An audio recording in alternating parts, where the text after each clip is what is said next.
नमस्कार, आप देख रहे हैं एवन छत्तीसगढ़। आपके साथ हूं मैं सदफ फातिमा। बुलेटिन की शुरुआत करेंगे इस वक्त की खबर के साथ। लोकसभा चुनाव में भारतीय जनता पार्टी ने जारी प्रत्याशियों की सूची पर प्रतिक्रिया व्यक्त करते हुए प्रदेश कांग्रेस कमेटी के मुख्य प्रवक्ता सुशील शुक्ला ने कहा है कि छत्तीसगढ़ में भाजपा के वर्तमान 9 लोकसभा सांसदों में से 7 सांसदों की टिकट काटने का सीधा तात्पर्य यह है कि भारतीय जनता पार्टी भी मान चुकी है कि केंद्र की मोदी सरकार के खिलाफ एंटी इनकम्बेंसी चरम पर है और अब यह भाजपा नेताओं के नियंत्रण से बाहर हो चुका है। अब भारतीय जनता पार्टी केंद्र की मोदी सरकार की वादा खिलाफी और 10 साल की नाकामी को ढकने के लिए अपने वर्तमान सांसदों पर ठिकरा फोड़ा गया है। 7 सांसदों की टिकट काटकर भारतीय जनता पार्टी ने यह मान लिया कि उनके जो वर्तमान सांसद थे निष्क्रिय थे और इसलिए उनकी टिकट काटनी पड़ी। जहां तक भारतीय जनता पार्टी के वर्तमान मंत्री श्री बृजमोहन अग्रवाल को रायपुर से चुनाव लड़ाने की बात है तो वे भारतीय जनता पार्टी की गुटबाजी के शिकार हुए। 2 महीने पहले बृजमोहन अग्रवाल विधानसभा का चुनाव जीते थे और मंत्री हैं। उनको छत्तीसगढ़ की राजनीति से बाहर करने के लिए बलि का बकरा बनाया गया है। और वैसे ही भारतीय जनता पार्टी की राष्ट्रीय महासचिव सुश्री सरोज पांडे को कोरबा से बलि का बकरा बनाया गया है। भारतीय जनता पार्टी की जो सूची जारी हुई है उससे यह साफ हो गया कि छत्तीसगढ़ में भारतीय जनता पार्टी लोकसभा का चुनाव बुरी तरीके से हारने वाली है। दुर्ग शहर में धर्मांतरण का मुद्दा अब गरमाने लगा है। धर्मांतरण को लेकर तनाव स्थिति बनी है जिसमें हिंदू संगठन बजरंग दल के कार्यकर्ताओं पर हमला हुआ। हमले के विरोध में दुर्ग कलेक्ट्रेट कार्यालय में बड़ी संख्या में हिंदू संगठन के लोग पहुंचे। विश्व हिंदू युवा मंच की ओर से कलेक्टर को शांतिपूर्ण तरीके से ज्ञापन सौंपा गया। आपको बता दें कि धर्मांतरण को लेकर काफी ज्यादा तनावपूर्ण माहौल की स्थिति निर्मित हो चुकी थी जिसमें विश्व हिंदू परिषद और हिंदू युवा मंच के लोगों को काफी ज्यादा चोटें आई थी और वे गंभीर रूप से घायल हुए।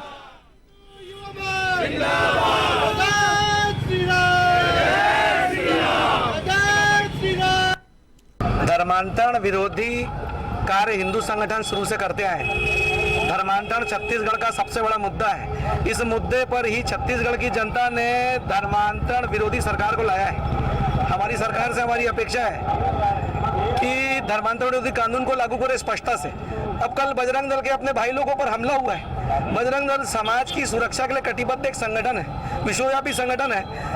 जब उस पर हमला हो रहा है तो आम हिंदू सुरक्षित रह सकता है कि इस धर्मांतरण माफिया से। इस विचार को लेकर हम सब जिला प्रशासन को अपनी बात से अवगत कराने आए थे। भूपेश बघेल की सरकार थी, कांग्रेस की सरकार थी, तब लगातार बीजेपी के द्वारा धर्मांतरण को लेकर सवाल उठाया जाता था, मुद्दा उठाया जाता था कि भूपेश बघेल की सरकार में सबसे ज्यादा धर्मांतरण के केस देखे जाते हैं। लेकिन चूंकि अब छत्तीसगढ़ में बीजेपी की सरकार आ चुकी है, बावजूद इसके छत्तीसगढ़ में लगातार धर्मांतरण को लेकर मुद्दे सामने आ रहे हैं। और जैसा कि आप सभी जानते हैं कि कल बीते दिनों में धर्मांतरण को लेकर फिर से एक मुद्दा सामने आया और जिसमें बजरंग दल के लोगों को काफी ज्यादा चोटें आई हैं और काफी ज्यादा उनके तरह से उग्र प्रदर्शन भी किया गया। और आज भी बजरंग दल एवं हिंदू युवा मंच के काफी सारे लोग यहां पर आकर कलेक्टर को अपना ज्ञापन दे चुके हैं। अब देखना यह है कि क्या इन सब का असर छत्तीसगढ़ की सरकार को होता है।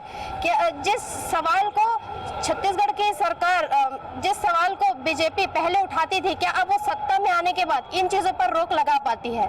जुड़े रहिए एवन टीवी के साथ। मैं निधि राजपूत और कैमरामैन सहयोगी धर्मेंद्र गुप्ता। खबर दुर्ग से है जहां मारपीट के बाद बजरंग दल के कार्यकर्ता भारी संख्या में कलेक्ट्रेट पहुंचे हैं और शासन प्रशासन को चेतावनी देते हुए मारपीट का विरोध किया। साथ ही कार्रवाई न किए जाने पर चक्का जाम करने को कहा।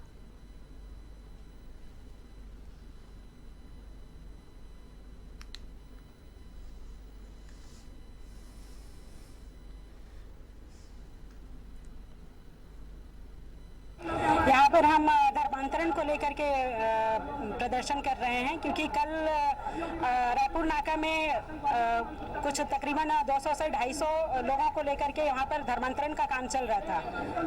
और जब उसको रोकने के लिए हमारे बजरंगी भाई लोग वहाँ पर गए तो उन पर पथराव किया गया। समझाने के बाद उन लोग ने समझे नहीं और फिर आक्रोश में आकर के पत्थरबाजी पे उतर आए। इस कारण से हम यहाँ पर कलेक्टर को ज्ञापन देने आए हुए थे कि इस पर हमको कड़ी कार्रवाई।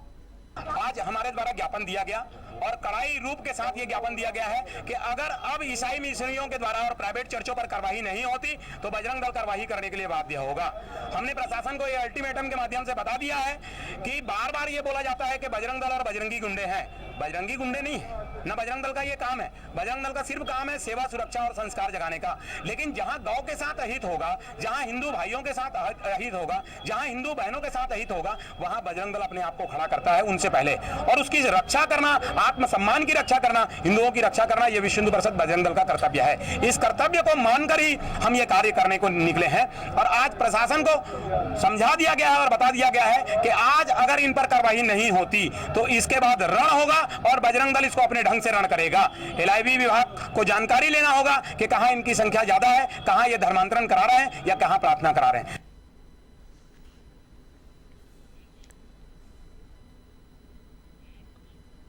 मरवाही वन मंडल के लटकोनी खुर्द में संदिग्ध अवस्था में भालू के 4 महीने के नर शावक की मौत हो गई थी। मामले पर संज्ञान मिलते ही वन मंडल डीएफओ शशि कुमार ने रेस्क्यू कराया।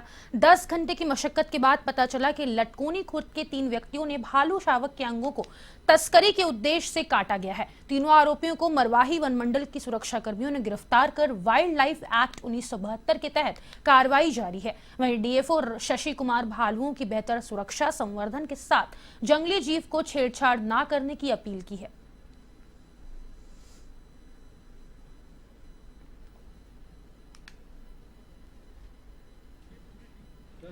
12 घंटे इस पे वर्क करी है और जिस समय हमें सूचना मिले उससे 18 घंटे के अंदर ही इस केस को सॉल्व कर लिया गया। वाइल्ड लाइफ प्रोटेक्शन एक्ट 1972 की सेक्शन 9 जो कि हंटिंग का केस आता है उसके तहत धाराएं लगाई गई हैं और उसके तहत पीवार इसमें लिखा गया है। जो क्लियर संदेश है, एक कि जो वन्य प्राणी है उनसे आप किसी भी प्रकार का छेड़छाड़ ना करें, और दूसरा यह है कि इसका हम लोग व्यापक प्रचार प्रसार भी करेंगे। ये कॉग्निजेबल ऑफेंस की कैटेगरी में आता है। मुख्यमंत्री विष्णुदेव साय ने अपने निवास ग्राम बगिया से जशपुर जिले के उड़ीसा बॉर्डर से लगे थाना तपकरा अंतर्गत नवीन पुलिस चौकी ऊपर कछार और थाना तुमला अंतर्गत नवीन पुलिस चौकी कोल्हेन झरिया का शुभारंभ किया। साथ ही दोनों नवीन पुलिस चौकियों के प्रथम रोज नामचा में लेकर नवीन पुलिस चौकियों के प्रभारी अधिकारी और कर्मचारियों को बेहतर कार्य करने के लिए प्रोत्साहित किया।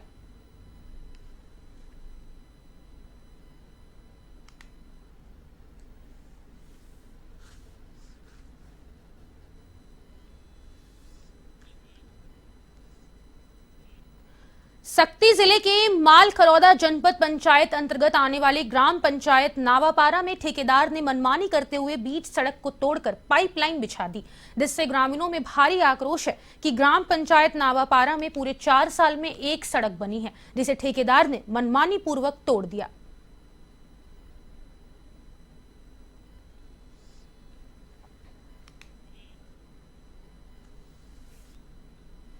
नावापारा का निवासी हूँ।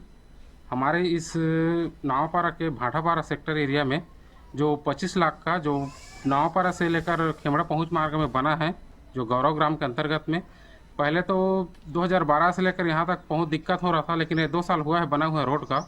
लेकिन ये पाइपलाइन के जरिए नल जल योजना के अंतर्गत में पाइपलाइन बिछाना था तो साइड में डाल के खन के पाइपलाइन बिछा सकते थे। रोड को बड़ी दिक्कत से, बड़ी मजबूरी के साथ ये रोड बन पाया है और ये रोड को बीचों बीच को तोड़ दिया गया है, जो सफाई भी नहीं हुआ है, जैसे कि तैसा है। आने जाने वाले राहगीरों को मिट्टी, अभी वर्तमान में जब पानी गिरा तो कीचड़ पैदा हुआ जिसमें आने जाने वाले लोगों को दिक्कत हो रहा है, और खड्डा में भरपाई भी नहीं किया है जिसमें लोग गिर भी जा रहे हैं, जो चोट लग रहा है, नुकसान हो रहा है। अगर दोबारा ये रोड बन पाना मुश्किल है, शायद तक तो नहीं बन पाएगा, ऐसे ही छोड़ दिया जाएगा। इसलिए हमारा सरकार से अनुरोध है कि ये रोड को जिसने ठेका टेंडर लिया है वो पूरा भरपाई करके दे, वरना ये रोड तो ऐसे ही कैसे रह जाएगा। आम जनता को आने जाने में पूरी तरह से एकदम नुकसान है, जो दोबारा नहीं बन। और ग्राम पंचायत नावापारा में मेरी सबसे बड़ी समस्या ये है कि अभी तक, जब हम 5 साल पूरा होने वाला है ग्राम पंचायत की पंचायती, और इसमें अभी तक केवल 2 सीसी रोड का सौगात मिला हुआ था। एक गौरव पथ योजना के तहत में मिला था और एक सीसी रोड के निकले। तो उसी गौरव पथ योजना के तहत में जो आज मेरे पीछे जो सीसी रोड दिख रहा है उसमें को बेरहमी से तोड़ दिया गया है। इस नल जल योजना वाले ने तोड़ा है जिसकी ग्राम पंचायत उसने किसी भी प्रकार के एनओसी नहीं लिया है, ना ही उसको पूछा भी है, फिर भी तोड़ दिया। मैं ग्राम पंचायत नावपारा का निवासी हूँ। हमारे इस नावपारा के भाटापारा सेक्टर एरिया में जो 25 लाख का जो नावपारा से लेकर खेमड़ा पहुंच मार्ग में बना है, जो गौरव ग्राम के अंतर्गत में, पहले तो 2012 से लेकर यहाँ तक बहुत दिक्कत हो रहा था, लेकिन ये 2 साल हुआ है बना हुआ रोड का। लेकिन ये पाइपलाइन के जरिए नल जल योजना के अंतर्गत में पाइपलाइन बिछाना था, तो साइड में कलेक्टर अवनीश शरण ने सोमवार को साप्ताहिक जनदर्शन में दूरदराज से आए ग्रामीणों, किसानों, बुजुर्गों और महिलाओं की समस्याओं को बड़े इत्मीनान से सुना। कुछ समस्याओं का निराकरण मौके पर ही किया गया और कुछ समस्याओं के जल्द निराकरण के लिए कलेक्टर ने अधिकारियों को निर्देश दिए। जनदर्शन में निजी और सामूहिक समस्याओं से संबंधित लगभग 125 आवेदन मिले।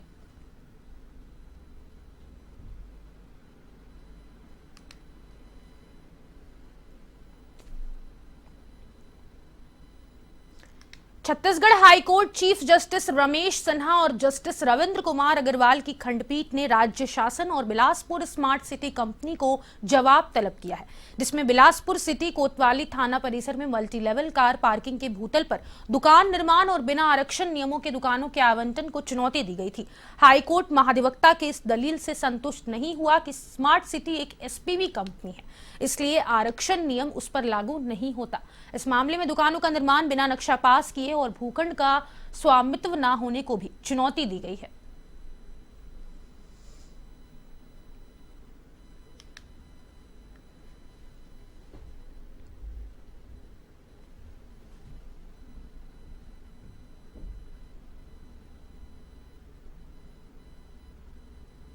मांगे कि आरक्षण के नियमों का पालन होना चाहिए और जो विधिवत है, और एक तो जैसा हमारे वकील साहब ने बताया कि एक तो पहले से वो दुकान की पहले कोई प्लानिंग थी नहीं, बाद में दुकान बनाएगी, अगर बनाई गई है तो उसमें एसटी एससी ओबीसी सबको विधिवत रूप से उनकी सहभागिता होनी चाहिए, आरक्षण का पालन होनी चाहिए, जो नहीं किया गया। जो आज हमने एक जनहित याचिका, ये नंदकिशोर राज जी बैठे हुए हैं, इनके नाम से और महेश दुबे टाटा जो दूसरे याचिकाकर्ता है उनकी तरफ से लगाई थी, उस पर आज माननीय चीफ जस्टिस की बेंच में सुनवाई हुई और जो कोतवाली परिसर में नगर निगम के स्वामित्व में आने वाली स्मार्ट सिटी कंपनी द्वारा भूतल में पार्किंग को कन्वर्ट करके दुकानें बनाई और बेची जा। बलरामपुर जिले के विकासखंड शंकरगढ़ के कोटलू गांव में स्थित प्राथमिक आदिवासी बालक आश्रम पिछले 15 साल से व्यवस्थाओं का दंश झेल रहा है।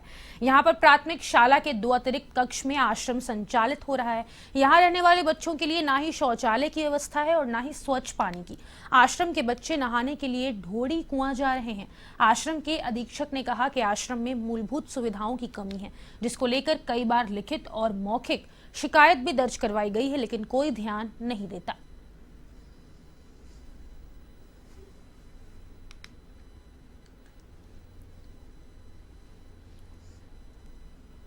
क्या बना था और इसकी ऐसी स्थिति क्यों है तब अभी तक नहीं आ पाया छात्रावास? तो ये पूरी व्यवस्था तो नहीं है, करना चाहिए। क्या व्यवस्था नहीं है? बिजली पानी की व्यवस्था, और हो जाए तो वो हता हो जाता बाउंड्री। संस्था स्कूल के अतिरिक्त कक्ष में संचालित है 2008 से। क्या समस्या है, क्या दिक्कत आ रही है? यहाँ न तो शौचालय है, न स्नानागार है, पर्याप्त बेडिंग की व्यवस्था भी नहीं है क्योंकि कमरे कम है। हमारा कोटालू बालक आश्रम, आदिवासी बालक आश्रम जो है प्राथमिक शाला की बिल्डिंग में ही संचालित हो रहा है। उस आश्रम की नए अतिरिक्त कक्ष का निर्माण और शौचालय का व्यवस्था वहां पे हो गया है, चूंकि बिजली की समस्या हो। ये अंदर मवेशी वैसी कौन बांध रहा है इसमें, क्यों ऐसा स्थिति हो गया है? उसको तो नहीं देखा हूँ सर मैं, मवेशी तो नहीं बांधते हैं, लेकिन चलते भूलते आता होगा, वो रहता होगा पानी समय में।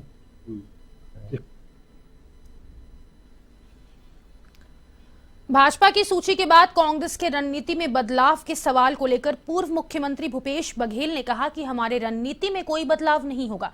लोकसभा चुनावों में कांग्रेस प्रत्याशी जो पीईसी और सर्वे में नाम है पर मोहर लगेगी। भाजपा प्रत्याशियों की टिकट और कई नेताओं की राजनीति छोड़ने पर भूपेश बघेल ने तंज कसते हुए कहा कि इसका यह अर्थ है कि भाजपा की लोकप्रियता नहीं रही। साथ ही कहा कि 1 महीने तक किसानों को पैसा नहीं मिला।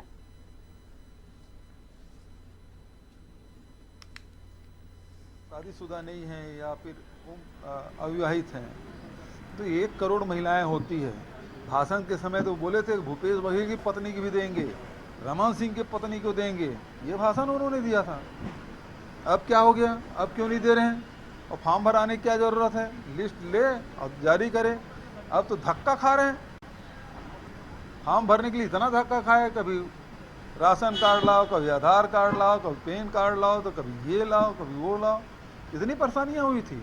अब उसके बाद लोकसभा चुनाव के बाद देखना, सत्यापन के नाम से सारे आधे से अधिक नंबर कट, महिलाओं का नाम कट जाएगा। शादीशुदा नहीं। बलरामपुर जिले के सिविल अस्पताल वॉड्रफ नगर के डॉक्टर और स्टाफ ओपीडी बंद कर लामबंद हो गए हैं। बीती रात हुए डॉक्टर के साथ हाथापाई के मामले में डॉक्टर और स्टाफ ने कार्रवाई की मांग की है। वहीं ओपीडी बंद होने की वजह से अस्पताल पहुंचने वाले मरीजों को परेशानियों का सामना करना पड़ा। बलरामपुर जिले के वॉड्रफ नगर सिविल अस्पताल में बीती रात इलाज करने पहुंचे मरीज की इलाज के दौरान मौत हो गई। मरीज की मौत के बाद परिजनों ने ड्यूटी डॉक्टर से हाथापाई की थी, जिससे नाराज डॉक्टरों ने स्टाफ के साथ ओपीडी बंद करते हुए डॉक्टर के साथ हाथापाई करने वाले के खिलाफ कार्यवाही की मांग की है।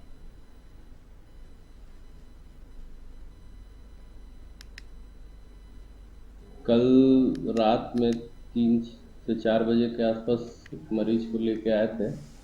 उनका पेट में दर्द था और सीरियस बता रहे थे। ड्यूटी डॉक्टर से बात हुई तो बताया सीरियस कंडीशन में आए हुए थे वो, और उनका वो इलाज किए, इलाज के दौरान उनका मौत हो गया। उसी दौरान जो पेशेंट के परिजन थे और ड्यूटी डॉक्टर के बीच हाथापाई हुआ है।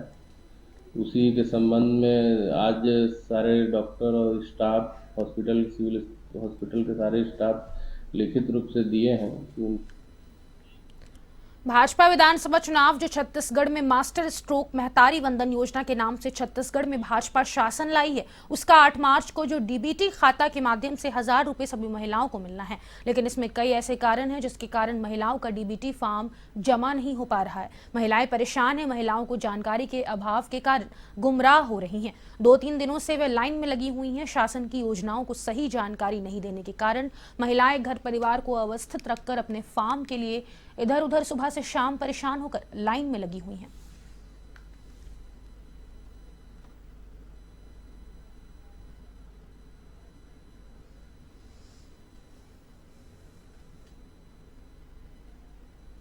हम लोग यहाँ अपने खाता का डीबीटी कराने आए हैं और केवाईसी कराने आए हैं। कब से खड़े हैं यहाँ 3 दिन से भीड़ है लगातार।